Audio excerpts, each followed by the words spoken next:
Welcome to MJ channel. இன்னைக்கு நம்ம சேனல்ல வரக்கூடிய 2026 சட்டமன்ற தேர்தலை முன்னிட்டு இந்த நகைக்கடன் தள்ளுபடியா இருக்கட்டும், பயிர்க்கடன், கல்வி கடன், சுய உதவி குழு கடன் தள்ளுபடி குறித்து அறிவிப்பு ஏதாவது வந்திருக்கா அப்படின்னு சொல்லிட்டு பொதுமக்கள் அதிக எதிர்பார்ப்புல இப்ப இருந்துகிட்டு இருக்கக்கூடிய அடிப்படையில் இந்த நகைக்கடன் தள்ளுபடி குறித்து அதிகப்படியான கேள்வி வந்து பார்த்தீங்கன்னா பொதுமக்களுக்கு இருந்துகிட்டு இருக்குது. ஸோ இப்போ இந்த ஆர்பிஐலேருந்து வந்து பார்த்தீங்கன்னா புது விதிமுறைகள்லாம் கொண்டு வந்திருந்தாங்க. இப்போ மறுபடியும் இந்த பல சிக்கலுக்கு வந்து பார்த்தீங்கன்னா பொதுமக்கள் ஆளாகிறாங்க. நகைக்கடன் வைக்கிறதுல நிறைய விதமான பிரச்சனைகள் இருக்கு அப்படிங்கிற காரணத்தினால ஆர்பிஐலேருந்து இந்த விதிமுறைகளை திரும்ப பெற்றுட்டாங்க. ஸோ இப்போ இனிமேல் வந்து பார்த்தீங்கன்னா நகைக்கடன் வந்து எப்போ வைக்கிறது, எந்த மாதத்துல வந்து பார்த்தீங்கன்னா நகைக்கடன் வைக்கிறது, வட்டி மட்டும் கட்டி ரினியூவல் பண்ணிக்கலாமா அப்படின்னு சொல்லிட்டு பொதுமக்களுக்கு பலவிதமான கேள்விகள் இருந்துகிட்டு இருக்குது. அது மட்டும் இல்லாமல் ஸோ எத்தனை சவரன் வரையும் வந்து பார்த்தீங்கன்னா நகைக்கடன் வைக்கலாம், ஸோ கூட்டுறவு வங்கிகளில் வைக்கலாமா, பொதுத்துறை வங்கிகளில் வைக்கலாமா அப்படின்னு சொல்லிட்டு பலவிதமான கேள்விகள் இருக்கிற அடிப்படையில் ஸோ அவங்களுக்கு ஒரு தெளிவுபடுத்துற வகையில் வந்து பார்த்தீங்கன்னா இந்த வீடியோ போட வந்திருக்கேன். ஸோ அந்த வீடியோவை ஸ்கிப் பண்ணாமல் ஃபுல்லாக பாருங்க.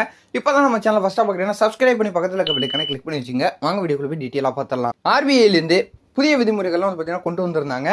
அதில் மெயினாக ரெண்டு விஷயம் வந்து பார்த்தீங்கன்னா பொதுமக்களுக்கு பிரச்சனையாகவே இருந்துகிட்டு இருந்துச்சு. முதல் விஷயம் வந்து பார்க்க போனோம்னா, நீங்கள் நகைக்கடன் வச்சுட்டீங்கன்னா இந்த ஒரு வருடத்துக்குள்ளேயே வந்து பார்த்தீங்கன்னா அந்த நகையே மீட் ஆகணும் அப்படின்னு சொல்லிட்டு சொன்னாங்க.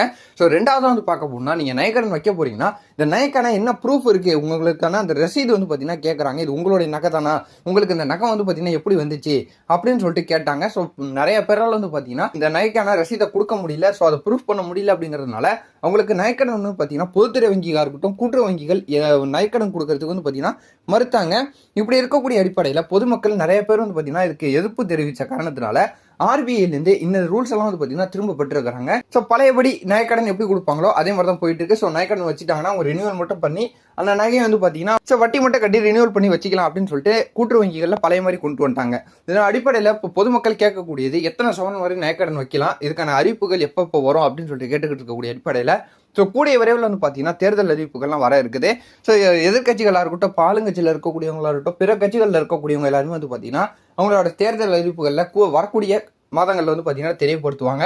அது மட்டும் இல்லாமல் இந்த நகைக்கடன் தள்ளுபடியில் நம்ம என்ன சொல்கிற மாதிரி 3லேருந்து 5 சவரன், இன்னும் குறிப்பாக சொல்ல போனால் 3 சவரன் வரையும் கூட்டுறவு வங்கிகளில் வச்சா இந்த 2026 சட்டமன்ற தேர்தலை முன்னிட்டு நகைக்கடன் தள்ளுபடிக்கான அறிவிப்பு வரதுக்கு நிறைய விதமான வாய்ப்புகள் வந்து பார்த்தீங்கன்னா இருக்குது. அதை தொடர்ந்து வந்து பார்த்தீங்கன்னா நீங்கள் எப்போ வேணாலும் வைக்கலாம், ஸோ ரினியூவல் பண்ண முடியும் அப்படிங்கிற சூழ்நிலைனால வந்து பார்த்தீங்கன்னா நீங்கள் வச்சுட்டு உடனே மீட்கணும் அப்படிங்கக்கூடிய அவசியம் கூட கிடையாது. ஸோ நீங்கள் எப்போ வேணாலும் வந்து பார்த்தீங்கன்னா நகைக்கடன் வச்சிடலாம். இந்த ஜூன் வச்சா கூட நீங்கள் அடுத்த ஜூனில் வந்து பார்த்தீங்கன்னா வட்டி மட்டும் கட்டி ஸோ ரினியூவல் பண்ணிக்கலாம். இதில் ஆர்பிஐடைய புதிய விதிமுறைகள் வந்து பார்த்தீங்கன்னா திரும்ப பெறோம் அப்படின்னு சொன்னதுனால ஸோ நீங்கள் வட்டி கட்டி ரினியூவல் பண்ணிக்கலாம். அதில் எந்த விதமான பிரச்சனைகளும் இருக்காது. ஸோ நகைக்கடன் வைக்கிறவங்க கூட்டுறவு வங்கிகளில் மெயினாக 3 சவரன் வரை வந்து பார்த்தீங்கன்னா வச்சிங்கன்னா உங்களுக்கு நகைக்கடன் தள்ளுபடி பண்ணுறதுக்கு அதிகப்படியான வாய்ப்புகள் இருக்குது அப்படின்னு சொல்லிட்டு தான் தெரிய வருது.